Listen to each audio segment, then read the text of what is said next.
नमस्कार, स्वागत, वंदन, अभिनंदन। Welcome welcome welcome to this session. I hope I am audible and visible to you guys.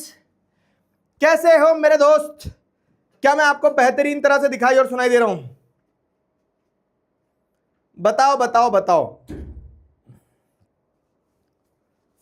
क्या चाहिए? क्या मेरी आवाज आपको आ रही है? क्या मैं आपको दिखाई दे रहा हूं? क्या मैं आपको सुनाई दे रहा हूं? तो अगर मैं आपको दिखाई सुनाई दे रहा हूं, इसका मतलब क्या है?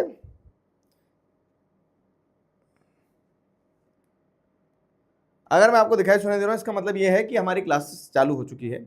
Welcome welcome welcome welcome to the session.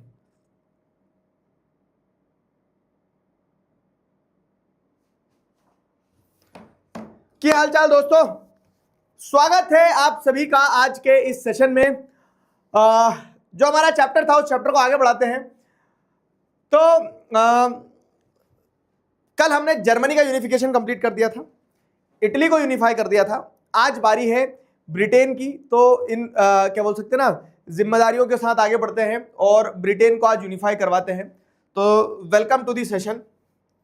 Britain के यूनिफिकेशन की तरफ आगे बढ़ा जाए। Welcome to the session. Britain के यूनिफिकेशन की तरफ आगे बढ़ा जाए। यस,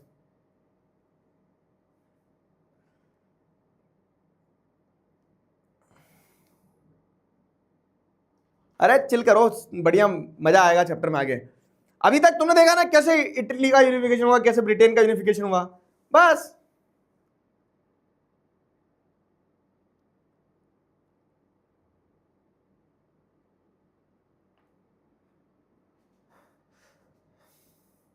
चलो,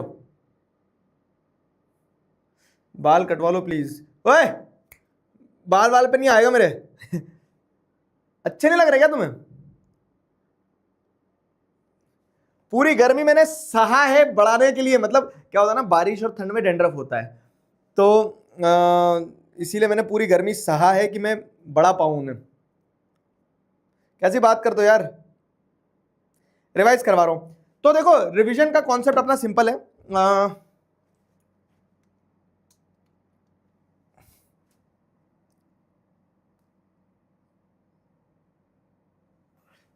रिवीजन का कॉन्सेप्ट अपना सिंपल है।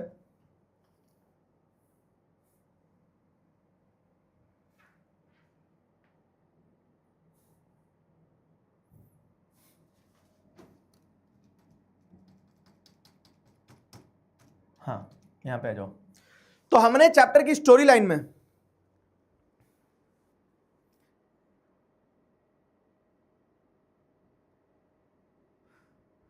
अभी पोल करवा लेंगे, चिंता ना करो, अभी पोल करवा लेंगे।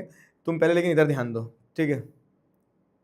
कि कटवा लो ना कटवा, मेरे बाल पड़ा रहेगा तो नंबर कट जाएगा मेरे बाल के चक्कर में तेरे। बाल कटवा लो कर रहा है। तो स्टोरी लाइन क्या है? अपन ने जैसे चैप्टर शुरू किया था तो फ्रेडरिक सूरियो की पेंटिंग के साथ में, फिर अपन ने फ्रेंच रेवोल्यूशन देखा कि कैसे आइडिया ऑफ फ्रेंच रेवोल्यूशन जो था उसमें पहली बार लोगों के हाथ में पावर आई थी। ये स्लाइड आपके लिए बहुत इंपॉर्टेंट होने वाली है। इस स्लाइड से हमें बार बार पढ़ना होगा, रिवाइज करना होगा चीजें, ठीक है? तो फिर उसके बाद में जब वो फ्रेंच रेवोल्यूशनरी आइडियाज जो पूरे यूरोप में फैले, तो रेवोल्यूशनरीज अराउंड द यूरोप जो है, तो उन रेवोल्यूशनरी आइडियाज को ले जाके कहाँ ले जाने लगे कि वो रेवोल्यूशनरीज अराउंड द यूरोप उन आइडियाज को ले जाने लगे। नेपोलियन आर्मी के अंडर में वो लोग पहुंच गए फ्रेंच रेवोल्यूशन के आइडियाज लेके। नेपोलियन ने सिविल कोड ले आया। नेपोलियन कोड को लोगों ने लेकिन जो शुरुआत में वेलकम किया था, बाद में अपोज भी किया। तो फॉल ऑफ नेपोलियन। अब जब नेपोलियन हारा तो नेपोलियन को हराने के बाद में पावर में कौन आया? कहानी में क्या चल रहा था? 1815 में फिर से कंजर्वेटिव्स पावर में आ गए। अब 1815 से 1830 तक तो उनका चलता रहा दुकानदारी सही साठ।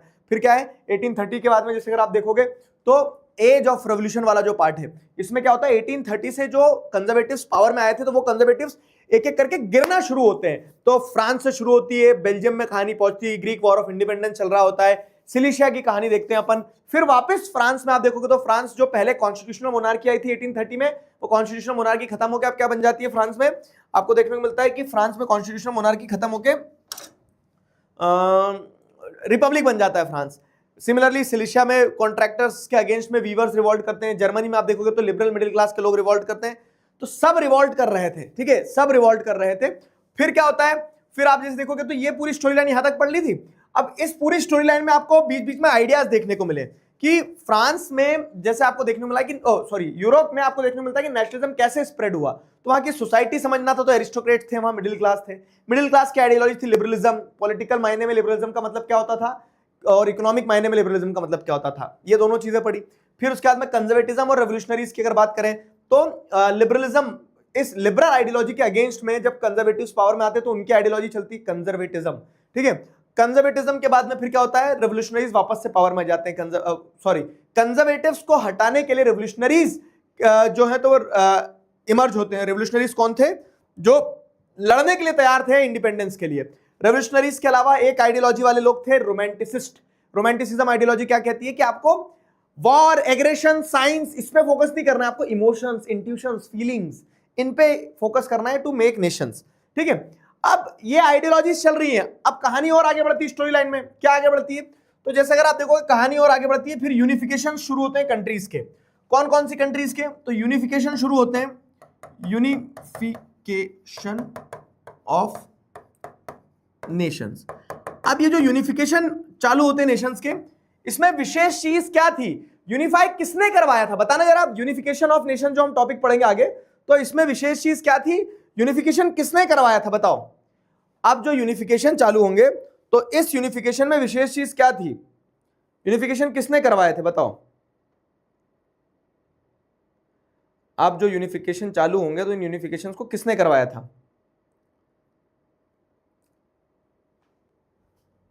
व्हाट डू गाइस से। अब जो यूनिफिकेशन चालू होंगे तो यूनिफिकेशन किसने करवाया था, बताओ। कंजर्वेटिव्स ने, वेरी गुड, ठीक है। मतलब जर्मनी में आप देखते हैं तो जर्मन एम्परर जो थे उन्होंने करवाया, ठीक है। तो यूनिफिकेशन किस किस का हुआ, तो this unification was taken up by the state power, मतलब कंजर्वेटिव्स के द्वारा यूनिफिकेशन करवाया, कंजर्वेटिव्स ने यूनिफिकेशन करवाया। तो यूनिफिकेशन ऑफ, सबसे पहले अपन देखते हैं, पहले इटली का यूनिफिकेशन होता है। इटली के राजा को 1861 में तिलक लगा के बोल दिया था, ले बेटा राजा बन जा। जर्मनी का यूनिफिकेशन होता है फिर, है ना। जर्मनी 1871 में, जर्मनी का राजा कौन बनता है बताओ, हॉल ऑफ मतलब winter palace, hall of mirror जो है, तो वहां पे आपको देखने को मिलता है वर्सेल्स में किसको राज तिलक किया जाता है, नाम बताओ। इटली, जर्मनी, ब्रिटेन, ब्रिटेन का यूनिफिकेशन आज पढ़ेंगे अपन। केसर विलियम वन, वेरी गुड, केसर विलियम वन, केसर था बाबू, केसर विलियम वन, केसर विलियम वन।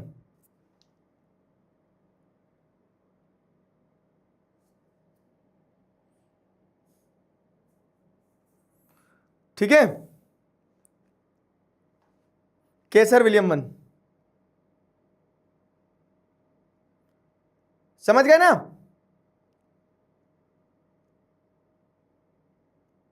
Very good. अरे मेरे लाल, केसर विलियम वन को जर्मनी का एम्परर बनाया जाता है और यहां पे विक्टर इमैनुअल टू था इटली में। अब ये सारे यूनिफिकेशंस अपन पढ़ चुके हैं, सारे यूनिफिकेशंस अपन पढ़ चुके हैं। अब अपन पढ़ेंगे आज किसकी कहानी पढ़ेंगे, स्ट्रेंज केस ऑफ ब्रिटेन वाली, ठीक है। स्ट्रेंज केस ऑफ ब्रिटेन पढ़ेंगे अपन। तो the strange case of Britain, Britain के केस को स्ट्रेंज क्यों कहा जा रहा पता है, क्योंकि ब्रिटेन में कहानी थोड़ी अलग थी। यहाँ मारपीट खून खराबे की जरूरत नहीं पड़ी, यहाँ मारपीट खून खराबे के बिना ही देश देश बन गए थे। कैसे, तो यहाँ मारपीट खून खराबे के बिना देश देश कैसे बन गए थे वो बताता हूं मैं आपको। तो ब्रिटेन में ना पावर शिफ्ट बहुत ग्रेजुअली हुई, ब्रिटेन में पावर शिफ्ट बहुत ग्रेजुअली हुई। तो द मॉडल ऑफ नेशन और the nation state, some scholars have argued, is Great Britain, the model of nation और nation state, some scholars have argued, is Great Britain, ठीक है। In Britain the formation of nation state, Britain में जो nation state बना है ना, तो in Britain the formation of nation state was not the result of sudden upheaval। मतलब क्या है कि जैसे जर्मनी में रिवॉल्ट हुआ, Victor Emmanuel, Otto von Bismarck ने लड़ाई लड़ना पड़ी, इटली में विक्टर इमैनुअल II को लड़ाई लड़ना पड़ी थी, ये सारा सब कुछ हुआ था ना। तो वैसा कोई सडन अपहीवल, जैसे फ्रांस में रेवोल्यूशन आया था, तो ऐसे सडन अपहीवल या रेवोल्यूशन के कारण ब्रिटेन नहीं बना। ब्रिटेन में जो ग्रेट ब्रिटेन बना है, तो इट वॉज, ग्रेट ब्रिटेन की साथ कहानी क्या है कि it was the result of long drawn out process. लंबे समय तक धीरे धीरे धीरे धीरे करके देश बना है उनका, ठीक है। तो कोई सडन चेंज नहीं था, समझ गए मेरी बात। ब्रिटेन के केस में स्ट्रेंज केस ऑफ ब्रिटेन क्यों कहा जा रहा है, क्योंकि वहां पे कोई सडन चेंज नहीं था, वो slowly gradually long drawn out process के थ्रू बना है कंट्री, समझे।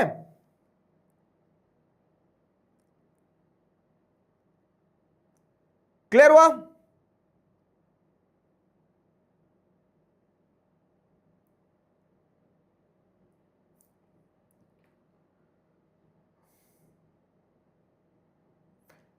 क्लियर हुआ?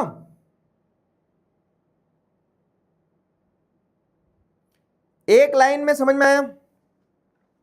पोल आएंगे ना, पोल जब दूंगा।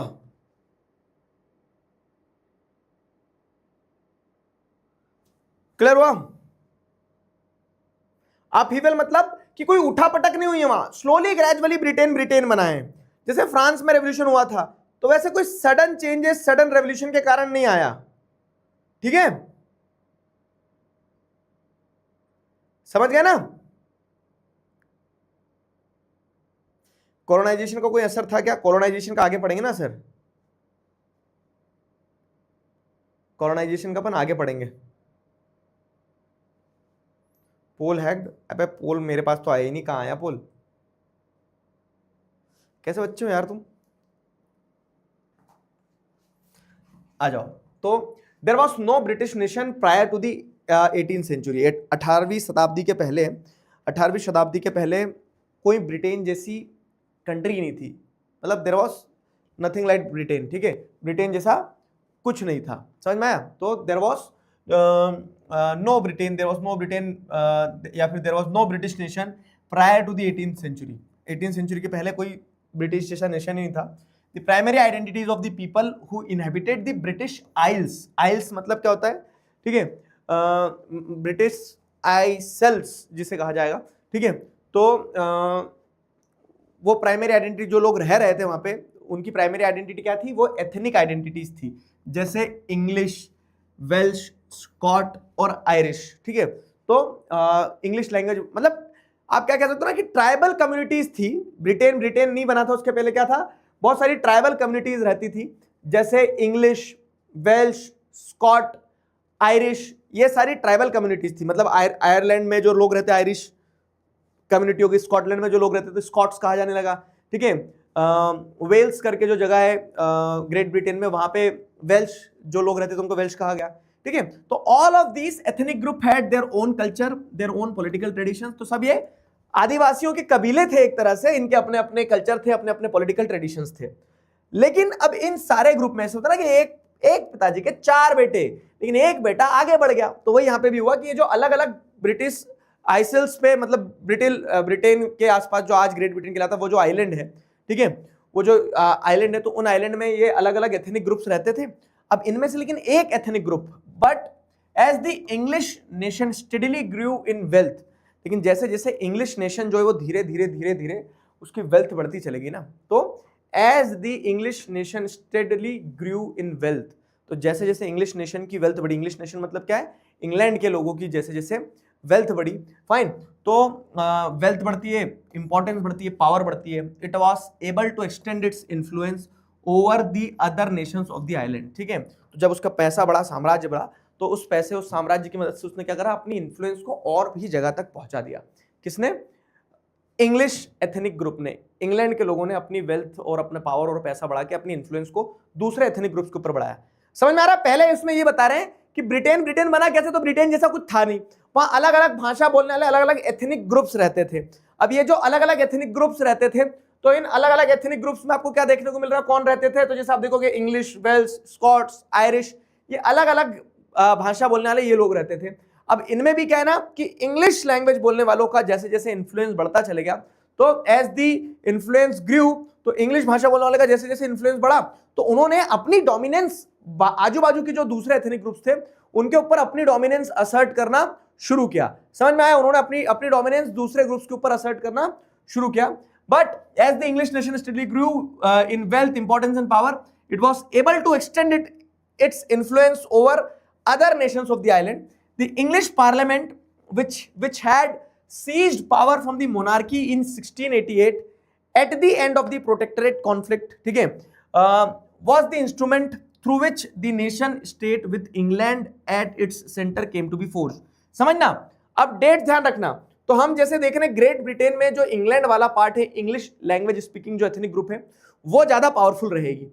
क्यों पावरफुल रहेगी? तो क्योंकि 1688 में क्या होता है ना बाबू, ध्यान रखना, 1688 में एक कन्फ्लिक्ट चल रहा था, प्रोटेक्टरेट कन्फ्लिक्ट। प्रोटेक्टरेट कन्फ्लिक्ट मतलब क्या है कि चर्च और वहां के कुछ पॉलिटिशियंस के बीच में कन्फ्लिक्ट चल रहा था, जिसके चलते वहां के पॉलिटिशियंस ने बोला कि राजा जो है वो भगवान नहीं है कोई, ठीक है, राजा से पावर हमारे पास होना चाहिए। तो कोई मारपीट नहीं हुई, उस कन्फ्लिक्ट के चलते क्या देखने को मिलता है, nation state with England at its centre came to be forced, और इस एक्ट के चलते इंग्लिश पार्लियामेंट ने पावर जो है मोनार्की से अपने पास ले ली थी। सिंपल प्रोसेस बता रहा हूं। स्टार्टिंग में अपन ने देखा कि क्या स्थिति थी, अलग अलग एथनिक ग्रुप थे जिसमें इंग्लिश एथनिक ग्रुप डोमिनेट कर गया, और उस इंग्लिश एथनिक ग्रुप ने क्या करा कि जो इंग्लिश पार्लियामेंट बनाई थी, वहां के जो पॉलिटिशियंस थे, उन पार्लियामेंट्स ने राजा से प्रोटेक्टरेट कॉन्फ्लिक्ट के चलते पावर अपने हाथ में ले ली थी 1688 में ही, ठीक है। तो राजा से इनके पास में पावर आ गई। अब राजा से इनके पास में पावर आ गई तो अब होता क्या है, जब राजा से इनके पास पावर आ गई तो देवर इन अ बेटर पोजीशन, ठीक है, वो एक बेहतर पोजीशन में थे। राजा से उनके पास जब पावर आ गई तो वो एक बेहतर पोजीशन में थे। यार एक मिनट रुकना यार, मुझे कुछ ध्यान आया।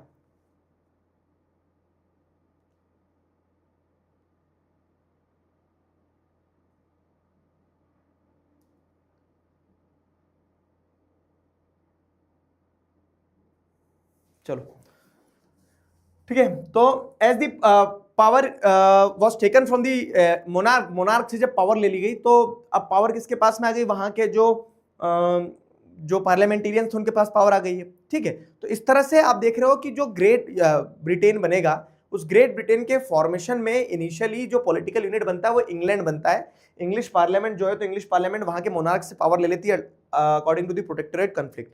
फिर उसके बाद में और कैसे कंट्री फॉर्मेशन होता है, तो उसके बाद में और कंट्री फॉर्मेशन ऐसे होता है। तो the act of union 1707 between England and Scotland was formulated. फिर 1707 में आते आते क्या होता है, जिसमें होता है ना स्कॉट्स, वेल्श, अलग अलग भाषा बोलने वाले लोग थे, आयरिश। तो जो स्कॉटिश लोग थे, स्कॉटलैंड वाला जो एरिया है, उस स्कॉटलैंड वाले एरिया में क्या होता है कि 1707 में इंग्लैंड और स्कॉटलैंड के बीच में क्या होता है, एक एग्रीमेंट साइन होता है, ठीक है। तो 1707 में there was an agreement between England and Scotland that resulted in the formation of United Kingdom of Great Britain। तो ध्यान रखना, इंग्लैंड और स्कॉटलैंड के बीच में दोस्ती हुई 1707 में, जिसे क्या कहा गया, एक्ट ऑफ यूनियन कहा गया। और इस एक्ट ऑफ यूनियन के चलते United Kingdom of Great Britain बनता है, United Kingdom of Great Britain बनता है, United Kingdom of Great Britain बनता है। Meant in effect that England was able to impose its influence on Scotland, ठीक है। और इसके चलते क्या हुआ कि ये तय हुआ कि इंग्लैंड ने अपनी इन्फ्लुएंस अब स्कॉटलैंड के ऊपर भी जमा ली है। प्रोसेस समझ रहे हो, पहले क्या है, इंग्लिश पार्लियामेंट ने अपने आप को स्टैब्लिश किया, राजा से पावर ले ली। अब वो इंग्लिश पार्लियामेंट ने जब पावर अपने पास ले ली तो इंग्लैंड पावरफुल हो ही रहा था पॉलिटिकली। उस इंग्लैंड ने स्कॉटलैंड के साथ में एक्ट ऑफ यूनियन साइन किया 1707 में, जिसके बाद में United Kingdom of Great Britain बढ़ गया, ठीक है। अब क्या है, the British parliament was henceforth dominated by English member. अब दिखती बात है कि जो ब्रिटिश पार्लियामेंट बन रही थी ब्रिटेन की, उसमें इंग्लिश लैंग्वेज बोलने वाले लोग डोमिनेट करेंगे, इंग्लिश मेंबर जो है वो डोमिनेट करेंगे। अब इंग्लिश मेंबर डोमिनेट करेंगे तो जो दूसरी कल्चरल ग्रुप्स हैं, जैसे स्कॉटलैंड वालों को इन्होंने अपने साथ जोड़ा है, तो स्कॉटलैंड वालों को बोल देंगे बैठ जाए जरा छज्जे पे, ठीक है। तो यही होता है। तो the growth of British identity meant that, वही है ना, किसी एक की अगर चलेगी तो किसी एक की नहीं चलेगी वैसे। तो the growth of British identity meant that Scotland's distinctive culture and political institutions were systematically suppressed, ठीक है। तो स्कॉटलैंड का कल्चर सिस्टमेटिकली सप्रेस होने लगा, ठीक है। स्कॉटलैंड का कल्चर जो था वो सिस्टमेटिकली सप्रेस होने लगा। The growth of British identity meant that Scotland's distinctive culture and the political institutions were systematically suppressed। Scotland को उन्होंने साइडलाइन करना शुरू कर दिया, वहां के कल्चर, वहां की लैंग्वेज को दबाना शुरू कर दिया। The Catholic clans that inhabited the Scottish Highlands suffered terrible repressions whenever they attempted to assert their independence। तो यहाँ पे क्या हो रहा है, जो कैथोलिक क्लैंस थी, कैथोलिक क्लैंस का मतलब क्या है, जो इंग्लैंड के अंदर प्रोटेस्टेंट्स और कैथोलिक दो तरह के क्रिश्चियंस होते हैं, ठीक है। तो जो पुराने क्रिश्चियंस हैं वो कैथोलिक्स कहलाते हैं, तो इंग्लैंड में कैथोलिक्स डोमिनेट कर रहे थे। तो the Catholic clans that inhabited the Scottish highland suffered terrible, sorry, Catholic clans जो स्कॉटलैंड में थी और इंग्लैंड में प्रोटेस्टेंट्स थे। क्या है कैथोलिक प्रोटेस्टेंट में, समझाता हूं। जैसे आप देखो ना, इस्लाम में सिया सुन्नी मुस्लिम होते हैं, जैनिज्म में श्वेतांबर जैन होते हैं, दिगंबर जैन होते हैं, है ना। तो ऐसे क्रिश्चियंस में कैथोलिक क्रिश्चियंस होते हैं और प्रोटेस्टेंट क्रिश्चियंस होते हैं। अब ब्रिटेन में क्या है ना, ब्रिटेन में जैसे अगर आप देखोगे तो ब्रिटेन में प्रोटेस्टेंट क्रिश्चियंस ज्यादा हैं, फाइन, प्रोटेस्टेंट क्रिश्चियंस ज्यादा हैं। तो अब स्कॉटलैंड में कैथोलिक क्रिश्चियंस ज्यादा हैं। तो जो कैथोलिक क्रिश्चियंस थे स्कॉटलैंड में, स्कॉटिश हाईलैंड में, they suffered terrible repressions whenever they attempted to assert their independence। Scotland के लोग अलग होना चाहते थे कि हमें नहीं रहना इंग्लैंड के साथ, लेकिन वो जब जब प्रयास किया तो उनको सप्रेस किया गया। क्यों? क्योंकि इंग्लैंड में प्रोटेस्टेंट क्रिश्चियंस डोमिनेट करते थे और इंग्लैंड ने एक्ट ऑफ यूनियन के थ्रू स्कॉटलैंड को अपने साथ मर्ज कर लिया था, फाइन। तो अब हो ही रहा है कि इंग्लिश कल्चर डोमिनेट कर रहा है, स्कॉटिश कल्चर को सप्रेस किया जा रहा है, फाइन। फिर क्या होता है, द स्कॉटिश हाईलैंडर्स, मतलब कि स्कॉटलैंड की जो हाईलैंड्स थी, जो बोल सकते हैं ना मैदान थे, खुले मैदान, तो वो स्कॉटिश हाईलैंडर्स, उनके लिए वर्ड यूज किया गया कि स्कॉटलैंड के खुले मैदानों में रहने वाले लोग। The Scottish highlanders were forbidden to speak their Gaelic language. Scotland के लोग जो वहां की गैलिक लैंग्वेज बोलते थे, उन्हें वो लैंग्वेज बोलने नहीं दिया जाता था। और वियर देयर नेशनल ड्रेस, या फिर जो उनकी नेशनल ड्रेस पहनते थे, वो नेशनल ड्रेस नहीं उन्हें पहनने दिया जाता था। And large number were forcibly driven out of their homeland, और कई सारे लोगों को जबरदस्ती उनके घरों से निकाल दिया गया, ठीक है। कई सारे लोगों को जबरदस्ती उनके घरों में से निकाल दिया गया, ठीक है। Large number of people were forcibly driven out of their homeland. Clear हुआ? तो ये कहानी है किस चीज की, ये समझ में आया? ये कहानी है पूरी की पूरी आपको ब्रिटेन के फॉर्मेशन की, जिसमें ब्रिटेन ने पहले कैसे इंग्लिश पार्लियामेंट ने पावर अपने हाथ में ली मोनार्क से, फिर उसके बाद में कैसे स्कॉटलैंड को अपने साथ मिलाया। समझ में आया? स्ट्रेंज केस ऑफ ब्रिटेन इसीलिए बोल रहे हैं उसको, क्योंकि आपको क्या देखने को मिल रहा है कि ब्रिटेन का केस जो वो अलग है कुछ, वहां पे युद्ध नहीं हो रहे, वहां पे इंटरनली ही वो क्या कर रहे हैं, पावर अपने हाथ में ले रहे हैं। क्लियर?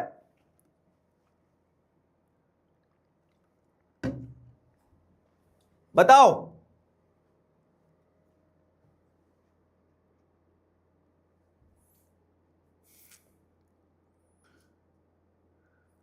बताओ बताओ।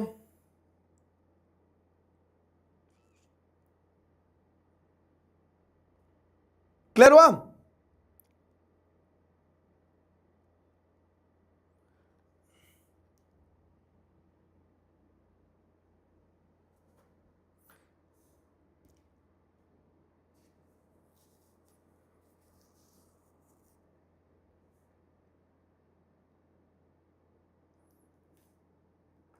समझ में आ गया?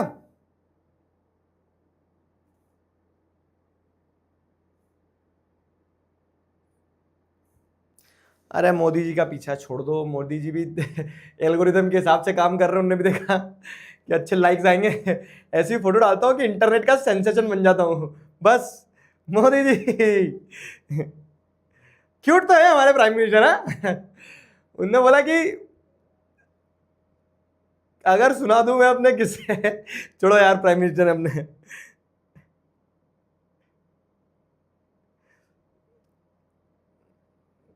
ठीक है, वेल्श मतलब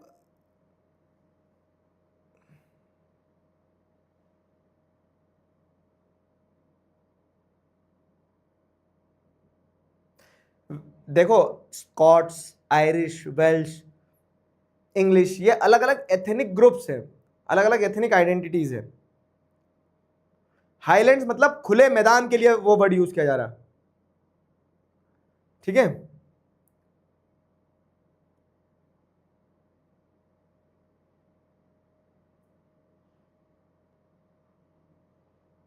उन लोगों को उनके घर से क्यों निकाला गया? यही होता है जब पावरफुल लोग क्या करते हैं, डोमिनेट करते हैं, तो वो वीक लोगों को सप्रेस करते हैं, और वही किया ब्रिटेन के लोगों ने। समझे? यहां तक क्लियर है? एक बार फिर से बता दूं, चलो जाओ। स्ट्रेंज केस ऑफ ब्रिटेन में ये बताया गया कि ब्रिटेन का केस जो अनयूजुअल रहा है दूसरे उसकी अपेक्षा से। क्यों? क्योंकि आपको देखने को मिलता है कि यहाँ पे कोई सडन अपहीवल या रेवोल्यूशन नहीं आया। ब्रिटिश आइल्स जो थे, तो वहां पे अलग अलग एथनिक ग्रुप रहते थे, ठीक है। जिसमें आप इंग्लिश, वेल्श, स्कॉट्स, आयरिश, अब इनमें क्या होता है, इंग्लिश डोमिनेट कर गए, पैसा कमा लिया, इन्फ्लुएंस बढ़ गई उनकी, तो आजू बाजू के लोगों को डराने धमकाने लगे। सबसे पहले इंग्लिश पार्लियामेंट ने क्या किया, खुद ही अपने हाथ में पावर ली, मोनार्क से पावर ले ली प्रोटेक्टोरेट कॉन्फ्लिक्ट के चलते। मतलब वो जो इलेक्टेड रिप्रेजेंटेटिव्स थे और किंग थे और चर्च थे, उनके बीच में कॉन्फ्लिक्ट चल रहा था। उस कॉन्फ्लिक्ट का कंक्लूजन ये निकला कि इंग्लिश पार्लियामेंट ने पावर ले ली अपने आप और मोनार्क से पावर ले ली, है ना। फिर क्या, उन्होंने एक्ट ऑफ यूनियन 1707 में साइन किया और इस एक्ट ऑफ यूनियन के चलते United Kingdom of Great Britain बनाया और स्कॉटलैंड को अपने साथ जोड़ दिया। अब जब स्कॉटलैंड को अपने साथ जोड़ दिया तो पार्लियामेंट में इंग्लिश कल्चर ही डोमिनेट करेगा, और उस इंग्लिश कल्चर की डोमिनेंस में आपको क्लियर कट तरीके से क्या देखने को मिलता है, उस इंग्लिश कल्चर की डोमिनेशन में आपको देखने को मिलता है कि इन्हें इनकी भाषा नहीं बोलने दी जाती थी, कॉस्ट्यूम नहीं पहने दिए जाते थे, और जो कैथोलिक्स थे स्कॉटलैंड के उनको सप्रेस किया जाता था। अब फिर क्या होता है ना, ब्रिटेन ने अपने आप को और बड़ा करने के लिए, ग्रेट ब्रिटेन बनाने के लिए इन्होंने क्या किया, अभी United Kingdom of Great Britain बना था एक्ट ऑफ यूनियन के चलते, अब इनको और बड़ा करना अपनी टेरिटरी को, तो फिर इन्होंने आयरलैंड की तरफ देखा। जैसे अगर आप मैप पे देखोगे ना, जैसे ये ब्रिटेन है तो यहाँ आयरलैंड का यहाँ आइलैंड है, ठीक है, यहाँ पे एक कंट्री आयरलैंड। तो अब इन्होंने आयरलैंड को अपने कब्जे में लेने की प्लानिंग करी। कैसे, तो Ireland suffered a similar fate, Ireland ने भी वही स्थिति बेचारे ने सही। आयरलैंड ने कैसे सही, तो it was a country deeply divided between Catholics and Protestants. Ireland भी कैथोलिक्स प्रोटेस्टेंट्स में बटा हुआ कंट्री था। अब ऑब्वियस है कि ब्रिटेन में कौन है, प्रोटेस्टेंट ज्यादा है, तो the English helps the Protestant of Ireland to establish their dominance over largely Catholic country. मतलब सिंपल सी चीज है, जैसे मान लो कि अगर मेरी कंट्री में दो कंट्री है, अब दो कंट्री में क्या है, जैसे ये आयरलैंड है और ये United Kingdom of Great Britain है, तो अब ये जो United Kingdom of Great Britain है इसमें प्रोटेस्टेंट्स मेजोरिटी में है। अब यहाँ पे आयरलैंड में भी कैथोलिक्स है और प्रोटेस्टेंट्स हैं, कैथोलिक्स प्रोटेस्टेंट मतलब दो तरह के क्रिश्चियंस है, क्रिश्चियनिटी के दो अलग अलग सेक्ट है, ठीक है। तो अब जैसे अगर आप देखोगे तो यहाँ ब्रिटेन में अगर प्रोटेस्टेंट ज्यादा है तो ऑब्वियस है कि ब्रिटेन आयरलैंड के प्रोटेस्टेंट्स को सपोर्ट करेगा, और इसी के चलते क्या होता है कि आप देखोगे तो English help the Protestants of Ireland to establish their dominance over largely Catholic country. तो मेजोरिटी में कैथोलिक्स है, लेकिन माइनॉरिटीज जो थी प्रोटेस्टेंट्स थी, उनको प्रोटेस्टेंट्स को सपोर्ट मिलने लगा किसकी तरफ से, ब्रिटेन की तरफ से, और इसी के चलते क्या है, Catholic revolt against British dominance were suppressed, ठीक है। और जो आयरलैंड के कैथोलिक्स थे वो अगर रिवॉल्ट भी करते थे ब्रिटेन के अगेंस्ट में तो उनके रिवॉल्ट को सप्रेस कर दिया जाता था। समझ रहे हो, मतलब ब्रिटेन के लोग जो है, प्रोटेस्टेंट जो है, ठीक है, ब्रिटेन के जो प्रोटेस्टेंट क्रिश्चियंस हैं वो अपनी डोमिनेंस आयरलैंड में भी असर्ट करने लगे। इसके बाद में क्या होता है, Catholic revolts against British dominance were suppressed after a failed revolt led by Wolfe Tone, ठीक है। वुल्फटोन वहां के एक लीडर थे, किसके, आयरलैंड के एक लीडर थे। तो उन्होंने प्रयास किया कि सारे आयरिशमैन जितने भी आयरलैंड के जितने भी लोग हैं उनको इकट्ठा करके मैं एक प्रोटेस्ट करूंगा, रिवॉल्ट करूंगा। तो ही ट्राइड, ठीक है, तो बट ही फेल्ड। तो after the failed revolt of Wolfe Tone and his United Irishman in 1798 Ireland was forcibly incorporated into United Kingdom of Ireland was forcibly incorporated into the United Kingdom in 1801। तो 1707 हो गया। उसके बाद में अगली date जो ध्यान रखना है वो ध्यान रखना है 1801। 1801 में आयरलैंड को भी फोर्सफुली इनकॉर्पोरेट कर लिया यूनाइटेड किंगडम में। तो जो स्कॉटलैंड और इंग्लैंड तो था ही, अब स्कॉटलैंड, इंग्लैंड और आयरलैंड को भी उन्होंने अपने साथ मिला लिया और इस तरह से ब्रिटिश नेशन बनता है। इसे कहा गया Britain. A new British nation was forced through the propagation of dominant English culture. और ये जो नया ब्रिटिश नेशन बना, ऑब्वियस है इस नए ब्रिटिश नेशन में कौन डोमिनेट करेगा, इस नए ब्रिटिश नेशन में बहुत स्वाभाविक है कि डोमिनेट करने वाले इंग्लिश लोग ही होंगे, इंग्लिश कल्चर ही होगा, ठीक है। तो आपको ये देखने को मिलता है the symbol of new Britain, जैसे जो झंडा भी बनाया गया, ब्रिटिश फ्लैग जो बनाया गया यूनियन जैक था जो कि इंग्लैंड का था। नेशनल एंथम जो बनाया गया God save our noble king, वो भी सब क्या कहा गया, मतलब सब ब्रिटेन का था। English language were actively promoted and older nation survived only as subordinate partners. तो ये जो यूनियन बना ना ब्रिटिश नेशन का, ब्रिटेन जो बना, तो इस ब्रिटेन में बेचारे जो पुराने देश थे, स्कॉटलैंड थे, मतलब पुरानी आइडेंटिटीज थी, आयरिश थी, वेल्स थे, ये चुपचाप सफरर की तरह बैठे रहे कि हाँ भैया ठीक है अब जो बोलोगे वही करेंगे, समझे। तो इस तरह से आयरलैंड का भी फोर्सफुल इनकॉर्पोरेशन होता है। अब देखो एक और चीज बता दो मजेदार, ये कार्टून देख रहा हूँ, ये कार्टून में क्या हो रहा है पता है, आज सर जूते पहना रहे हैं उनको, जीजा जी है साले साहब है, नहीं जीजा जी साले साहब नहीं है, जूते यहाँ नहीं पहनाए जा रहे हैं। यहाँ क्या हो रहा है बेसिकली, इटली नाम का एक जूता जो है वो पहना रहा है ये आदमी, इसके ये फोरआर्म्स देखो तुम, ठीक है, जिम ज्यादा फोरआर्म्स ही चलाता है वो बस। तो ये जो इंसान है, ये इंसान है गुजिपी गैरिबाल्डी। तुम्हें ध्यान हो इटली के यूनिफिकेशन में, ये जो इटली के जो नीचे वाले ये दो किंगडम ऑफ टू सिसिलीज थे, साउथ में स्पेन के रूलर थे, ध्यान आ रहा है, रिवाइज करो, स्पेन के रूलर से आजादी दिलवाई थी गुजिपी गैरिबाल्डी ने। तो ये ऐसा दिखा रहा है कि राजा का जो साउथ होता है ना, नीचे वाला हिस्सा, तो साउथ इटली को यूनिफाई करवाने में गुजिपी गैरिबाल्डी का इंपॉर्टेंट रोल था। तो वो कार्टून के थ्रू पिक्चराइजेशन किया गया है गुजिपी गैरिबाल्डी का इटली वाले टॉपिक से। ब्रिटेन का यूनिफिकेशन समझ में आया? बताइए, ब्रिटेन का यूनिफिकेशन क्लियर है बाबू मेरे दोस्त?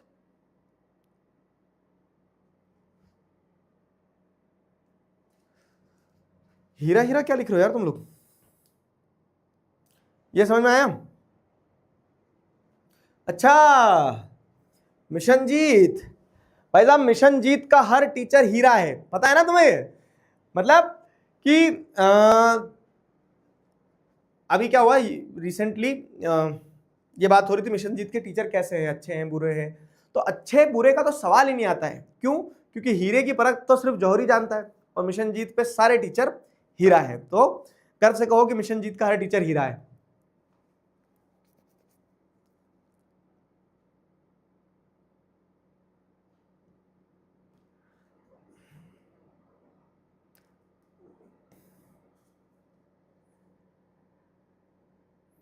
क्लियर हो गया?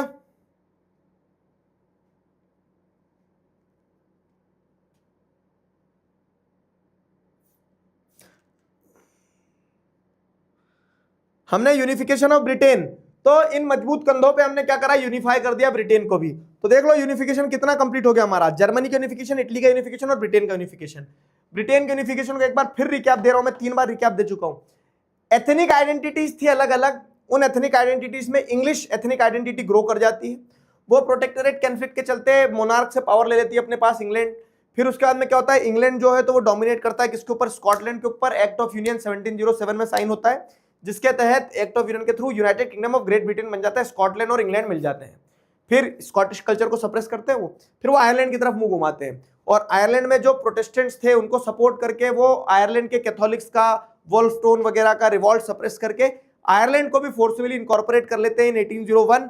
और इस तरह से ग्रेट मतलब ब्रिटेन जो बनता है, ठीक है, ब्रिटिश नेशन जो बनता है, उसमें क्लियर कट इंग्लिश डोमिनेंस आपको देखने को मिल जाएगी, इंग्लिश डोमिनेंस आपको देखने को मिल जाएगी। अब स्टोरी लाइन कहां तक पहुंच गई देखो, ठीक है, अब स्टोरी लाइन कहां तक पहुंच गई अपनी। इटली का यूनिफिकेशन करवा दिया था अपन ने, जर्मनी का यूनिफिकेशन हो गया, ब्रिटेन का यूनिफिकेशन हो गया। तो ब्रिटेन के यूनिफिकेशन में आप जैसे देखोगे ना, अलग अलग तरह से इनकॉर्पोरेशन होता है। तो 1707 का एक्ट ऑफ यूनियन है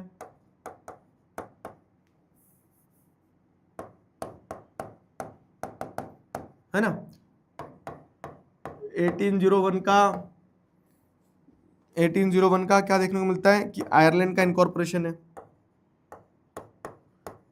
1688 का प्रोटेक्टोरेट कॉन्फ्लिक्ट के चलते ब्रिटेन के पास पावर आती है।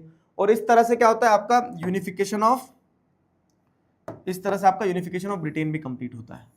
ठीक है, क्वेश्चन अपन ने कल खेल लिए थे इसके, तुम्हें ध्यान हो तो ये सारे क्वेश्चन अपन ने कल कर लिए थे। अब ये थ्योरी क्वेश्चन रह गए थे तीनों यूनिफिकेशंस के। तो तीनों यूनिफिकेशंस के थ्योरी क्वेश्चन में क्या था, जैसे Giuseppe Mazzini played an major role in unification of Italy. तो गुजिपी मजीनी का रोल क्या था, तो गुजिपी मजीनी का जैसे आप रोल देखोगे तो 1830s में सीक्रेट सोसाइटीज,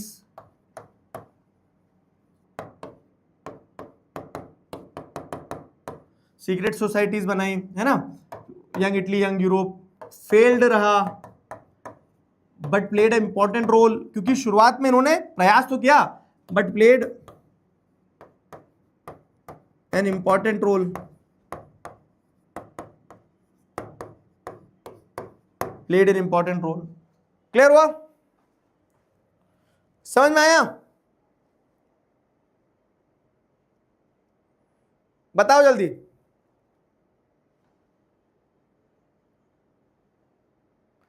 क्लियर है कहानी?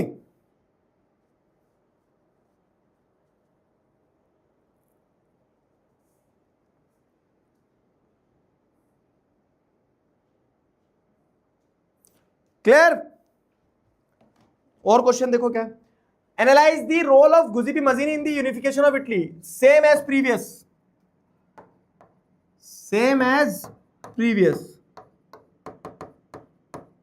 ठीक है, पुराने जैसे ही है। Analyse the process of German unification, German unification की प्रोसेस क्या है, तो आप बताना रोल ऑफ कंजर्वेटिव्स या फिर रूलिंग क्लास,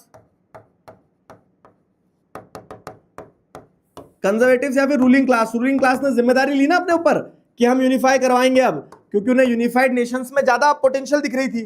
तो फिर क्या होता है, ऑटो वन बिस्मार्क को जिम्मेदारी दी गई,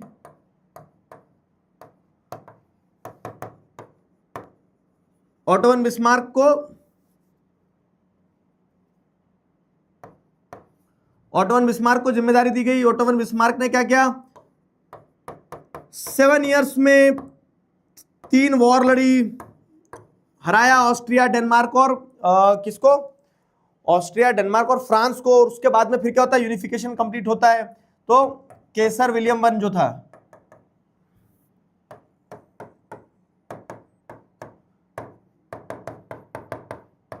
केसर विलियम वन को राजा बनाया जाता है और डोमिनेशन ऑफ प्रूशिया देखने को मिलती है ना,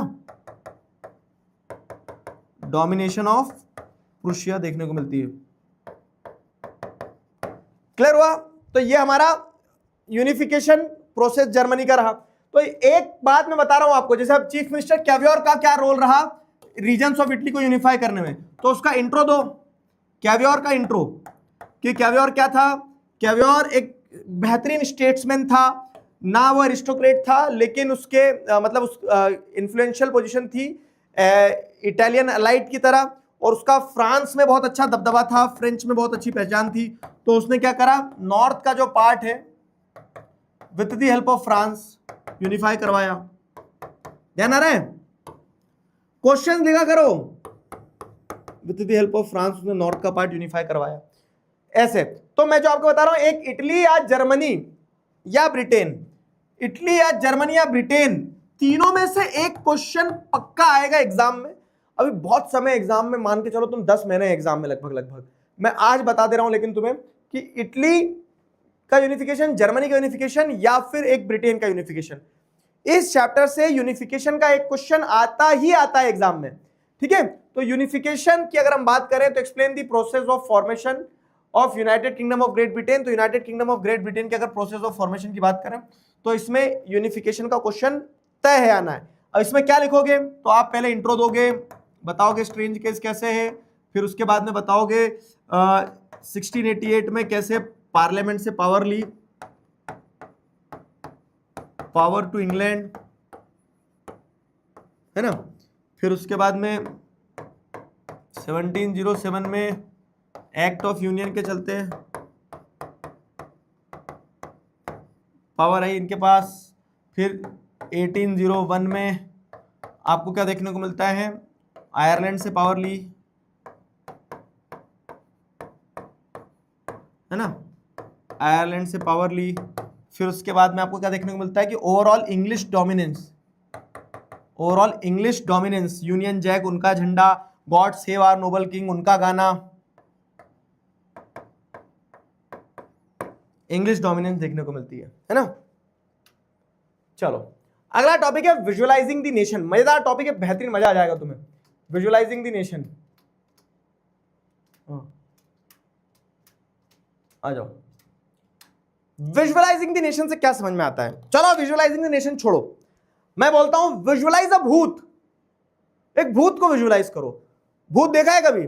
नहीं देखा ना, लेकिन तुम विजुअलाइज कर पाओगे। कैसे करोगे विजुअलाइज? करो,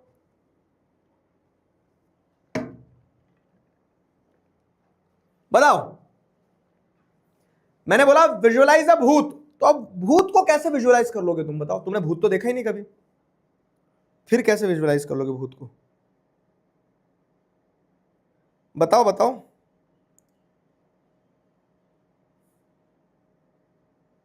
बताओ मेरे दोस्त।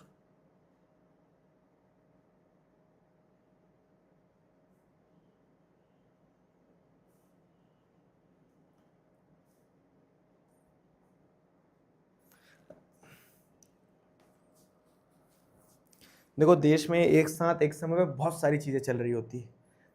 तो एक जागरूक नागरिक होने के नाते हमें वो हर चीज़ पता होना चाहिए कि क्या चल रहा है। कॉकरोच जनता पार्टी चल रही है तो कॉकरोच जनता पार्टी क्या दर्शाती है। देखो मैं बहुत अपॉलिटिकल होता हूँ when I am in my classes. क्यों? क्योंकि मेरा ऑब्जेक्टिव ये होता है कि तुम्हें मैं सही और गलत बताऊं, लेकिन उस अपॉलिटिकल होने के साथ साथ एक दायित्व भी बनता ना कि तुम्हें पॉलिटिकल नॉलेज भी तो देना मेरा ही जिम्मेदारी है। मैं भी तो सोशल साइंस के टीचर हूं ना। तो अब आपने देखा कि जो मीम की तरह शुरू हुआ ये कॉकरोच जनता पार्टी, वो सिर्फ मीम नहीं रह गया। मतलब वो एक अलग फैक्ट है, वर्चुअली है, सारी चीजें वर्चुअली फॉलोअर्स इंस्टा पे बढ़ जाने से क्रांति नहीं आ जाती है। लेकिन अगर तुम उसका एक पर्सपेक्टिव देखोगे ना कि अगर लोग फॉलो कर रहे हैं तो मजे मजे में नहीं कर रहे हैं, लोग फॉलो कर रहे हैं तो वो अपना डिससेटिस्फेक्शन दर्शा रहे हैं। तुमने कभी देखा है जैसे एक बार बॉयकॉट बॉलीवुड मूवमेंट चला था कि बॉलीवुड की मूवीज नहीं देख रहे थे लोग। तुमने देखा है एक बार एक गाना आया था, गवर्नमेंट ने एक गाना निकाला था तो उस गाने पे डिसलाइक करने का एक मूवमेंट चला था, ठीक है। तो वो जो मूवमेंट चला था तो उसमें गाने पे भर के डिसलाइक दिए जा रहे थे, डिसलाइक दिए जा रहे थे। तो ये लोगों का एक तरीका होता है अपना गुस्सा, अपनी एंगर, अपना फ्रस्ट्रेशन जो है वो शो करने का। तो ये जो कॉकरोच जनता पार्टी है वो भले ही एक मीम की तरह, एक ट्रेंड की तरह शुरू हुई थी, लेकिन अगर उसको लोग सपोर्ट कर रहे हैं तो दिस शोज कि पीपल आर डिससेटिस्फाइड। वो अपनी एस्पिरेशंस देख रहे हैं कि काश अगर ऐसा कुछ मौका मिले कि एक पार्टी बने जो सरकार के सारे ही गलत कामों के विरुद्ध खड़ी हो तो हम बताएं सरकार को वैसा। तो वो यूथ जो है वो एग्जाम पेपर लीक हो जाना, एग्जाम कैंसिल हो जाना, एग्जाम हो रहा है तो कॉपी ढंग से चेक नहीं हो रही है, अनएम्प्लॉयमेंट बढ़ा पड़ा है, इन सारी चीजों से जो परेशान यूथ है ना वो अपने आप को वेंट आउट करने के लिए बस कुछ एक वॉल्व ढूंढ रहा है। और वो वॉल्व जहां मिल जाएगा, जिसने उस वॉल्व को बोल सकते हैं ना चैनलाइज कर लिया, वो इस पूरे यूथ की एनर्जी अपने साथ लेके तख्ता पलट कर सकता है। तो ये चीज है कि people are not happy, people are angry, तो वो अपना गुस्सा कहां जाहिर करेंगे? तो जो चैनल मिल रहा है उस चैनल के थ्रू जाहिर कर रहे हैं, समझे?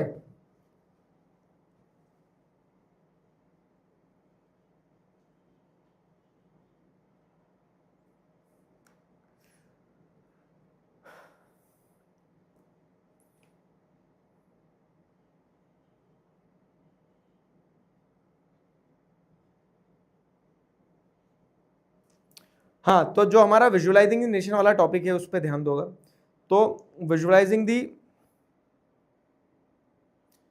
नेशन में अगर हम बात करें तो मैंने बोला कि भूत को कैसे विजुअलाइज करोगे, तो तुमने क्या बोला कि सर खुले बाल होंगे बड़े बड़े, मेरे जैसे, मेरे छोटे अभी ठीक है, खुले बाल होंगे बड़े बड़े, टीका लगा होगा यहाँ पे एक लाल बहुत बड़ा, सफेद साड़ी पहनी होगी, हा हा हा हा हा ऐसी हंस रही होगी। तारक मेहता में आती ना, तारक मेहता में भी भूत के 4-5 वर्जन है। तो हमने किसी ने भूत नहीं देखा, लेकिन वो हम भूत को वैसे ही विजुअलाइज करेंगे, कुछ ऐसा ही सा होगा सर। तो आपने देखा नहीं, फिर आपने विजुअलाइज करके कुछ कैरेक्टरिस्टिक, अगर मैं अभी बड़े बड़े बाल और बढ़ा लूं, एक टीकी लगा लूं, ठीक है, और साड़ी पहन लूं, तो मैं भूत लगूंगा? लगूंगा कि नहीं लगूंगा बताओ? मतलब वो फीचर्स हो गए ना। एक बच्चा क्या लिख रहा गधा कि सर मूंछ कटवा लोगे तो लगोगे, मार दो ना छटा। तो वो फीचर्स हो गए ना एक भूत के। तो वैसे ही मैं आपसे कहूं कि अगर आपको एक नेशन को विजुअलाइज करना है, लेट्स से फॉर एग्जांपल मैं अपने ही देश की बात करूं कि चलो भारत को इमेजिन करो, भारत माता आप बोलते हो तो भारत माता को इमेजिन करो। तो भारत माता को आप कैसे इमेजिन करोगे? तो भारत माता कैसे बनेगी? तो भारत माता कोई एक्चुअली में भारत माता एग्जिस्ट नहीं करती है, कोई महिला नहीं है जिसको हम भारत माता बोलेंगे, वो हमारी कल्पना है। जैसे जब हम बात करते हैं कि लक्ष्मी माँ को इमेजिन करो, तो आपने लक्ष्मी माता को देखा है? बोलोगे हाँ सर पैसे ही तो होते हैं लक्ष्मी माता। लक्ष्मी माता को जब आप इमेजिन करते हो तो आपको लगेगा कि एक देवी बैठी होंगी, कमल का फूल उन्हें पसंद है, वो हाथ में से आशीर्वाद में से पैसे गिर रहे होंगे, सोने का सिक्का, सोना ही सोना होगा सर। वो आपका विजुअलाइजेशन है ना, क्या आप ऐसे देखते हो? आप, मैंने बोला गणेश जी को विजुअलाइज करो, तो आप गणेश जी देखे नहीं देखे, लेकिन आपको पता है कि हाँ क्या बोलते हैं, गज बदन है, मतलब गजमुख है ना, कि हाथी का जो उनका सूंड होगी वैसी बड़े कान होंगे, तो वो गणेश जी होंगे। तो ये हमारा विजुअलाइजेशन का तरीका है, ये हमारा विजुअलाइजेशन का तरीका है। तो विजुअलाइजिंग द नेशन में भी है कि आप कंट्रीज को कैसे विजुअलाइज कर रहे हैं। तो while it is easy enough to represent ruler through the portrait और द स्टैच्यू, कोई राजा है तो राजा को तो आप उसकी पोर्ट्रेट, उसके स्टैच्यू के थ्रू विजुअलाइज कर लोगे। How does one go about giving a face to the nation? लेकिन आप जब देश को एक चेहरा देने की बात करते हो, तो देश को एक चेहरा कैसे दोगे आप बताओ? देश को आप एक चेहरा कैसे दोगे? How how how does you go about giving a face to the nation? तो artist in the 18th and 19th centuries found a way out by personifying a nation। ठीक है, तो जो आर्टिस्ट थे वो एक तरीका ढूंढते हैं कि आप देश को कैसे पर्सोनिफाई करोगे, देश को एक चेहरा कैसे दोगे, देश को कैसे चेहरा देंगे। तो in other words they represented a country, in other words they represented a country as if it were a person. तो लोगों ने देश को कैसे रिप्रेजेंट करना शुरू किया, जैसे देश कोई व्यक्ति हो। जैसे भारत माता हम बोल रहे हैं हमारे देश में, तो भारत माता एक्चुअली में थी क्या, कोई नहीं थी, लेकिन हमने भारत माता को विजुअलाइज किया एज अ पर्सन। समझ गए ना। तो यहां पे वही बताया गया कि in other words they represented a country as if it were a person. Nations were then portrayed as female figures. The female form that was chosen to personify a nation did not stand for any particular women in real life. Rather, it sought to give an abstract idea of the nation a concrete form. That is the female figure. That is how the female figure became an allegory of the nation. Allegory क्या होता है? Allegory का मतलब ये होता है कि जब आप एक abstract idea को, एब्स्ट्रैक्ट आइडिया क्या होता है, वो आइडिया कुछ भी हो सकता है, जैसे ग्रीड, ठीक है, जैसे एनवी, जैसे फ्रीडम, जैसे लिबर्टी, जैसे मैंने बताया मौत। तो मौत के एब्स्ट्रैक्ट आइडिया को आपने देखा, वो एक ऐसा इविल आता है, उसके हाथ में ऐसा वो रहती है, चाकू टाइप की, उधर आती टाइप की वैसी रहती है, उसके सिर पे ऐसा वो डाला रहता है, तो मौत का आइडिया है ना। तो वैसे ही मान लो कोई भी आइडिया है, उस आइडिया को जब आप एक फॉर्म देना शुरू करते हो, फॉर्म कैसे दोगे आप, कि आपने उस एक एब्स्ट्रैक्ट आइडिया को, जैसे देश की भी यहां पे बात हो रही है, तो जब आप एक देश के जाते दिख रहा है कि पाकिस्तान जा रहा है, इंडिया जा रही है, नहीं ना, लेकिन हम पाकिस्तान और इंडिया को इमेजिन कैसे करते हैं कि हाँ इंडिया जैसे बोलते तो भारत माता, तो हमने भारत एज एन आइडिया को एक फॉर्म दे दिया कि भारत पूजनीय है, एक देवी समान है, ठीक है, भारत माता है, तो भारत माता जैसे बोलो तो कोई एक लेडी खड़ी होगी, पीछे भारत की इमेज होगी, हाथ में झंडा होगा, वो भारत माता हो गई, है ना, वो भारत माता हो गई। तो वो वाला केस है यहाँ पे कि क्या होता है एलेगरी। तो एलेगरी का सिंपल मतलब यह है कि जब आप क्या करते हो, एक नेशन को एक फॉर्म में पोर्ट्रे करते हो, मोस्टली फीमेल फॉर्म में पोर्ट्रे किया जाता है। सवाल पूछते सर सोसाइटी पेट्रियार्कल थी, फिर वो फीमेल एलेगरी क्यों बनाते थे, तो उस समय पे समझना कि फीमेल की क्वालिटीज होती हैं सॉफ्ट, मातृत्व से भरी हुई, ठीक है, मदरली नेचर होता है, तो इसके लिए वो देश को वो मदरली नेचर बनाना चाहते थे। तो इसीलिए बहुत सारे देश को आप क्या करते हैं, देखने को मिलता है कि उनको एक फीमेल फॉर्म में वो रिप्रेजेंट करते हैं। और जब आप एक एब्स्ट्रैक्ट आइडिया को इस तरह से एक फॉर्म देते हो, तो that female figure came to be known as allegory. ठीक है, जब आप एक एब्स्ट्रैक्ट आइडिया को एक फॉर्म दे रहे हो, उसे एलेगरी कहा जाता है। व्हेन एन एब्स्ट्रैक्ट आइडिया जैसे greed, envy, freedom, liberty is expressed through a person और अ थिंग, एक पर्सन, एक व्यक्ति या फिर एक चीज के थ्रू जब उसको एक्सप्रेस किया जाता है तो उसे एलेगरी कहा जाता है। An allegoric story that has two meaning, one literal and one symbolic. मतलब जैसे अब यहाँ पे आपको देखने को मिलेगा कि जर्मनी की एलेगरी ये हो गई जर्मेनिया, तो लिटरल मतलब ये हो गया कि जर्मनी के लिए जर्मेनिया उसकी माँ है, ठीक है। और अब ये जर्मेनिया के अंदर छुपे हुए मीनिंग है, लिटरल मीनिंग और हिडन मीनिंग। मतलब एक तो लिटरल दिख रहा है कि जर्मनी की माँ जर्मेनिया, लेकिन उसके बाद में जैसे जर्मेनिया के सिर पे अगर ताज है तो ताज हीरोइज्म को दर्शाता है, सॉर्ड है तलवार, तो तलवार लड़ने को दर्शाती है। तो ऐसे कुछ मीनिंग्स होते हैं और कुछ लिटरल मीनिंग्स होते हैं कि वो सामने के सामने लिखे हुए हैं। तो you will recall during the French Revolution artists used female allegory to portray ideas such as liberty, justice, ध्यान करो, एंड रिपब्लिक। क्लास 9 में पढ़ा है कि रेड कैप पहनता था आदमी तो वो स्लेव जो फ्री हो जाते तो रेड कैप दर्शाते थे, नी ब्रीचेस रॉयलिटी को दर्शाते थे, सैन क्लूटोस कॉमन पीपल जो होते थे स्ट्रिप्ड पैंट्स पहनते थे। तो हर एक सिंबल हर एक आइडिया को दर्शाता था। तो वैसे अगर आप देखोगे तो these ideas were represented through specific object और सिंबल, है ना। फ्रेंच रेवोल्यूशन में पढ़ा था पढ़ने की, अलग अलग चीजें अलग अलग आइडियाज दर्शाती थी। तो as you would remember the attribute of liberty are red cap, है ना, आजादी का रेड कैप होता था। ब्रोकन चेन्स आजादी दर्शाते थे। Justice is generally blind folded women, न्याय का मतलब क्या होता था, वो न्याय की देवी ऐसी पट्टी लगी हुई वेइंग स्केल हाथ में रखती थी, ठीक है। अब blind folded women carrying a pair of weighing scales, ध्यान आ रहा है। तो ऐसे अलग अलग सिंबल अलग अलग आइडियाज दर्शाते हैं, वही एलेगरी कंस्ट्रक्शन होता है, उसी को तो एलेगरी बोलेंगे अपन। तो जैसे अगर आप देखोगे तो कंट्रीज के लिए भी फीमेल एलेगरीज बनाई गई। तो सिमिलरली जो फीमेल एलेगरीज बनाई गई वो कौन कौन सी थी 19th सेंचुरी के आर्टिस्ट के द्वारा। तो जिसे देखोगे फ्रांस में शी वॉज क्रिस्टेंड मैरियन। क्रिस्टेंड मैरियन मतलब, क्रिस्टेंड का मतलब होता है नामकरण। तो फ्रांस की जो फीमेल एलेगरी थी उसका नाम रखा गया, उसको पॉपुलरली नाम दिया गया मैरियन, ठीक है, अ पॉपुलर क्रिश्चियन नेम। तो मैरियन कोई व्यक्ति नहीं थी, वो फ्रांस की फीमेल एलेगरी थी ये। तो आप जैसे देखोगे तो मैरियन, अब कैटरीना कैफ की फोटो लगा दोगे तो उसको मैरियन बोलोगे क्या? नहीं, कैटरीना कैफ को मैरियन नहीं बोलेंगे ना।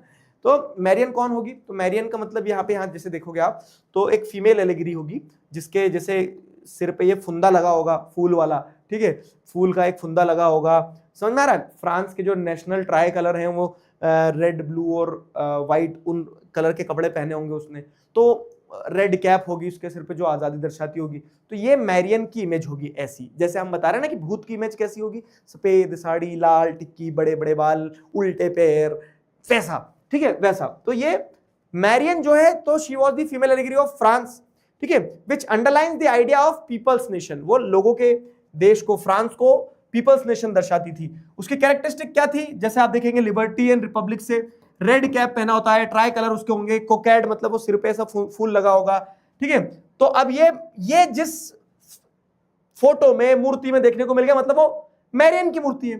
तो द स्टैच्यू ऑफ, अब जैसे शंकर भगवान की पूरे देश में मूर्तियां हैं, लेकिन हर मूर्ति अलग अलग है, फिर भी हम देखते से बोलते थे कि शंकर भगवान है। कैसे? क्योंकि कुछ कॉमन कैरेक्टरिस्टिक है कि हाथ में डमरू, जटा पे चंदा, तो वो क्या हो गया, शंकर भगवान की कैरेक्टरिस्टिक्स हो गए ना। तो वैसे वाली चीज है कि आपने देखा, शंकर भगवान को नहीं देखा ना, अच्छे कर्म करो तब मिलेंगे।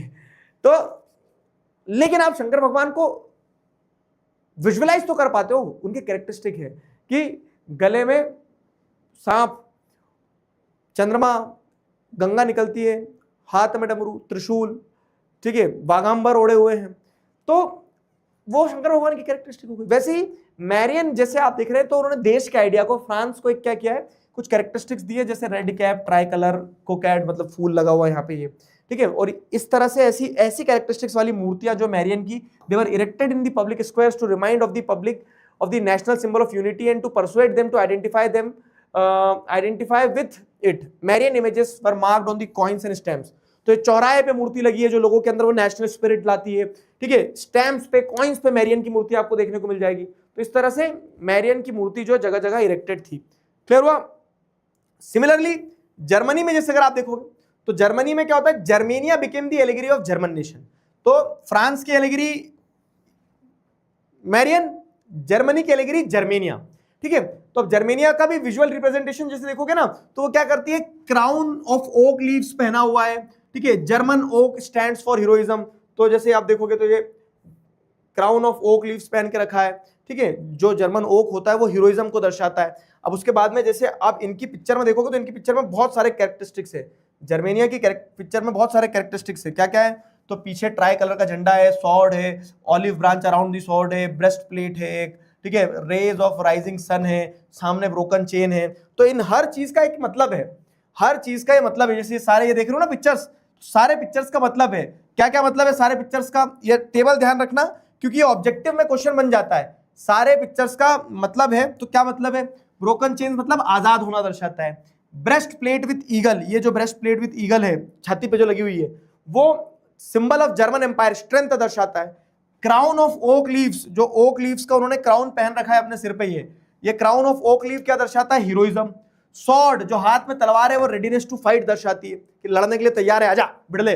लेकिन उसी तलवार के बाजू में ऑलिव ब्रांच भी है, ठीक है। उसी तलवार के बाजू में दिख रहा है ना, ऑलिव के पेड़ की ये ब्रांच भी है। तो ये दर्शाती क्या कि हम लड़ भी सकते हैं और हम शांति भी बना सकते हैं। We are ready to make peace also, ठीक है। लड़ना चाहोगे तो आ जाओ भिड़ लो, और नहीं लड़ना चाहोगे तो आ जाओ गला मिल लो, ऐसा वाला सिस्टम है, ठीक है। Black, red and golden try colour जो है, तो ये black, red and golden try colour जो आपको देखने को मिल रहा है, ब्लैक, रेड और गोल्डन ट्राई कलर, ये उनका नेशनल कलर होगा, झंडे के कलर, ठीक है। तो ये flag of liberal nationalist of 1848 banned by dukes of the German states, लेकिन बाद में यही झंडा बनता है जर्मनी का। फिर क्या है? Rays of rising sun. Rays of rising sun मतलब क्या है कि जो पीछे से सूर्य की किरण निकल रही है, ये सूर्य की किरण एक नए युग को दर्शाती है, बिगिनिंग ऑफ न्यू एरा को दर्शाती है कि नया युग प्रारंभ हुआ, बिगिनिंग ऑफ न्यू एरा। समझ में आया? ये कहानी है, ये कहानी है। Got my point? Tell me fast.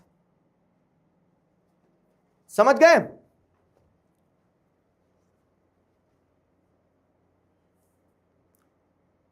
समझ गए?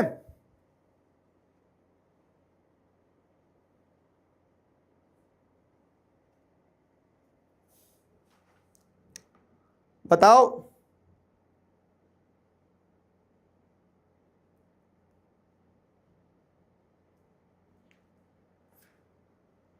एलेगिरी समझ में आया? एलेगिरी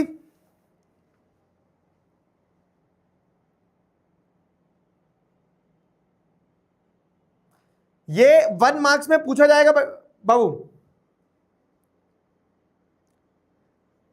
9th की एसएसटी क्यों स्टार्ट नहीं हो रही है मेरे दोस्त? 9th की बुक तो आ जाए अभी, पढ़ाएं क्या? 9th की भी बुक ही नहीं आई है, ऐसा सुनने में आया 1 हफ्ते में आ जाएगी।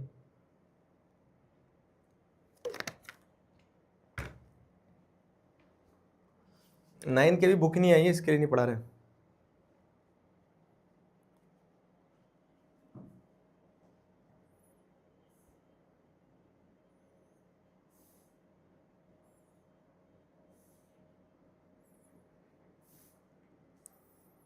चलो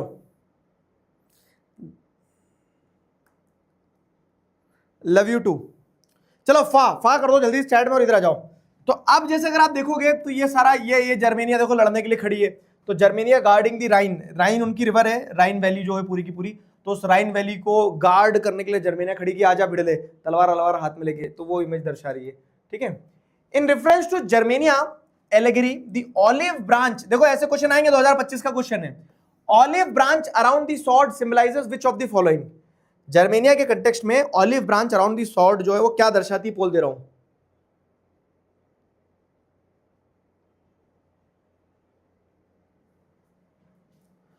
जर्मेनिया के संदर्भ में olive branch around the sword क्या दर्शाता है?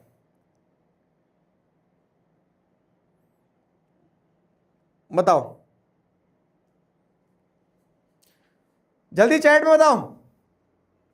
आयरलैंड वाला बाबू ऐसा होता है कि आयरलैंड को जो United Kingdom of Great Britain था उसने फोर्सिबली इनकॉर्पोरेट किया। आयरलैंड के अंदर क्रिश्चियनिटी के 2 सेक्ट थे, 2 पंथ थे। कौन कौन से? प्रोटेस्टेंट्स और कैथोलिक्स। लेकिन ब्रिटेन में प्रोटेस्टेंट ज्यादा थे, तो ब्रिटेन के प्रोटेस्टेंट्स ने आयरलैंड के प्रोटेस्टेंट्स को सपोर्ट किया और आयरलैंड के प्रोटेस्टेंट्स और ब्रिटेन ने मिलकर आयरलैंड के कैथोलिक्स को डरा धमका दिया, ठीक है। कैथोलिक्स ऑफ द आयरलैंड जो थे तो उन्होंने एक बार प्रोटेस्ट करने की कोशिश भी करी, लेकिन उनका प्रोटेस्ट जो है वोल्फ टोन वाला, उनको प्रोटेस्ट को सप्रेस कर दिया और फोर्सिबली आयरलैंड को इनकॉर्पोरेट करा इन ब्रिटेन और ग्रेट ब्रिटेन बनाया ऐसे करके उन्होंने, ठीक है। तो अब जब बना ब्रिटेन पूरा का पूरा तो उसमें ऑब्वियस है कि कल्चर और सारी चीजें ब्रिटेन की ही डोमिनेट कर गई, समझे? क्लियर हुआ? पोल आया, 66% बच्चों ने सही आंसर दिया है। Willingness to make peace, willingness to make peace, C is the right answer. Very good very good very good. Leader board अगर देखा जाए तो समर्थ्य, आजाद, आशी, ईशान, श्रेया यादव, कृतिका, आरुष, गौरव, जय कुमार, आर्ची और प्रबलीन। प्रबलीन तो मैडम है हमारी, ठीक है, प्रबलीन कौर मैडम। चलो तो ये सारे बच्चों ने सही आंसर दिया। Which one of the following is not true about the female allegory of France? Female allegory of France के कंटेक्स्ट में क्या सही नहीं है? Which of the following is not true about the female allegory of France? क्या सही नहीं है फीमेल एलिगरी के कंटेक्स्ट में? बताओ। शी वॉज नेम्ड मैरियन, ठीक है। She took part in the French revolution. She was a symbol of national unity.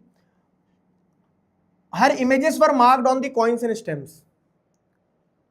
जल्दी बताओ, एक और पोल आ गया आपके सामने, जल्दी बताओ।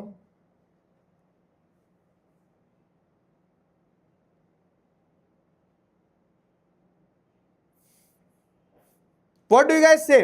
क्या होगा इसका right answer? She was named Marianne, ठीक है। She took part in the French revolution. क्या लगता है? अरे मेरे दोस्त, कोई जिंदा औरत थोड़ी ना थी वो तो सिर्फ इमेजिनरी कैरेक्टर थी ना, सिर्फ सपनों में आती थी, हकीकत में नहीं। तो इसीलिए हम क्या बोलेंगे कि she took part in the French revolution. नहीं नहीं नहीं, ठीक है, नॉट ट्रू बताना है तो she took part in the French revolution नहीं, वो तो नहीं थी ऐसा। चलो अब देखो अगेन वही, आगे होमवर्क क्वेश्चन दे रहा हूं, एक इसका आंसर सेलेक्ट करना। सारे सिंबल्स इस तरह से आएंगे, 2023 में आया है क्वेश्चन, क्लियर? पिक्चर में कौन है? ये जर्मेनिया है, जर्मनी की रानी। Describe the steps taken by French revolution to create a sense of national unity. Starting का क्वेश्चन है एकदम, जिन्होंने होमवर्क नहीं करा वो करेंगे कि क्या क्या क्या था। जैसे अगर आप देखोगे तो ला पैत्रिया ले सितियोन का आइडिया इंट्रोड्यूस किया, ठीक है। फिर उसके बाद में रॉयल फ्लैग को रिप्लेस करके उन्होंने फ्रेंच फ्लैग इंट्रोड्यूस कर दिया। नेशनल असेंबली हटा के, मतलब स्टेट जनरल हटा के नेशनल असेंबली लिया है। हिम्स वर क्या बोलते हैं, मैट्रिक्स वर कॉमेमोरेटेड, हिम्स वर कंपोज्ड। तो वो सारी जो प्रोसेस थी वो, ठीक है। स्टार्टिंग वाला पार्ट जो है वो लिखना है, ध्यान आया।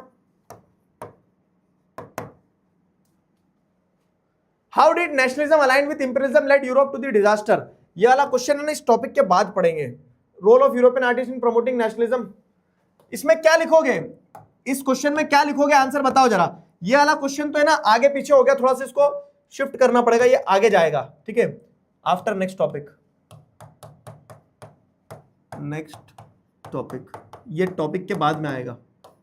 इस वाले क्वेश्चन में क्या लिखोगे बताओ। European artist in promoting nationalism during the 15th century. इसमें रोमांटिसिज्म, वेरी गुड। एक बच्चा ने लिख रहा है रोमांटिसिज्म, वो जबरन मैं वेरी गुड बोल रहा हूं। ये रोमांटिसिज्म, रोमांटिक नहीं है, रोमांटिसिज्म, ठीक है। Romantic imagination and national feeling वाला जो पार्ट है ना, वो रोमांटिसिज्म। नेशनलिज्म एंड इंपीरियलिज्म कल इसको पढ़ेंगे और कल अपना चैप्टर अपन कंप्लीट करेंगे, ठीक है। तो वो जो एक टॉपिक मैंने एक क्वेश्चन छुड़वाया ना, वो इसके बाद आना चाहिए। Nationalism and imperialism last topic है। तो हमने आज स्टोरी में यूनिफिकेशन ऑफ ब्रिटेन पढ़ा, और यूनिफिकेशन ऑफ ब्रिटेन के बाद में आइडिया आइडियोलॉजी वाली जो चीज है, आइडिया आइडियोलॉजी वाली जो चीज है हमारी, किधर गया आइडिया आइडियोलॉजी वाली, इसमें हमने क्या पढ़ा है, विजुअलाइजिंग द नेशन पढ़ा है, ठीक है। एलेगरी वाला सिस्टम जो है, एलेगरी बनाने वाला सिस्टम अपन ने इसमें पढ़ा है, ठीक है। तो विजुअलाइजिंग द नेशन वाला, एलेगरी बनाने वाला, विजुअलाइजिंग द नेशन वाला पार्ट क्लियर है, बताओ क्लियर है, आ गया समझ में।